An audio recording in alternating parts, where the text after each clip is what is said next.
Just about every gardener has at the back of their garden shed a stash of old tools that are way beyond their use-by date. Using the bits and pieces that you have, you can make some really interesting planters with spades of character. Take this old spade, has heaps of sentimental value. Now, if you're like me, the last thing you had to do is throw it out. So why not turn it into something really brilliant and create a rustic shelf to display all my potted plants? A great idea. First up, you need to drill some holes in a slab of treated pine. Drop your post into the hole and then backfill with the soil that you've taken out of the hole. Make sure it's rammed down hard, and don't forget to use a level just to make sure that it's vertical. The shelves are actually made with the heads of the spades or shovels. Now, 5 in all we'll need. Now, if you haven't got 5 old ones hanging around in the garden shed, keep an eye out during the council clean-up or pop down to your local tip. Now, once they're in place, secure them with a screw through the hole in the sleeve. That'll fasten them in place. It's a great way to give an old friend a new lease on life.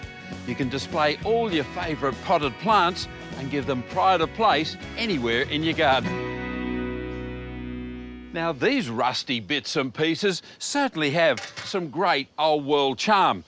A sieve, rusty pair of shears, saw, tractor seat. I'm about to turn them into some classic garden planters. And how about a rustic arbour to grow some climbers on?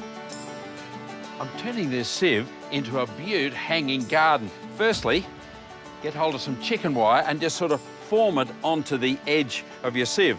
Then staple it into place. Now, get some sphagnum moss and pack it in the back, across the bottom and across the front of the wire, because that's going to hold the soil in. Now, first to go in is some blue chalk sticks. Succulents are really good in this sort of a spot. They love the sunshine. Of course, they don't mind being a little bit dry, which the basket tends to create anyway with the mesh. Some little trailing succulents at the front, then at the back, a little kalanchoe. Don't forget, you can get little cuttings like this, just a few leaves, poke those in, because they'll all grow as well, no cost. A living work of art that started its life out as a garden sieve.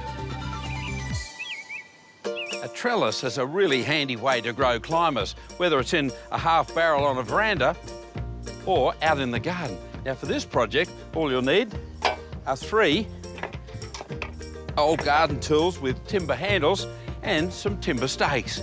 Screw the stakes to the handle. I'm just screwing on a couple of legs to give us a bit of height in the garden. And I'm wiring on just a couple of old tools. One because we can, because it's a bit of fun. A great, quirky climbing structure, maybe for those summer beans, winter peas, sweet peas, passion fruit, whatever you like. Remember those leftover shovel handles? Well, they help to make our sieve potted cyclamen garden portable. Same thing with our tractor seat. It becomes a portable cyclamen display unit. A few planting ideas that'll have your garden looking fantastic and cost you next to nothing.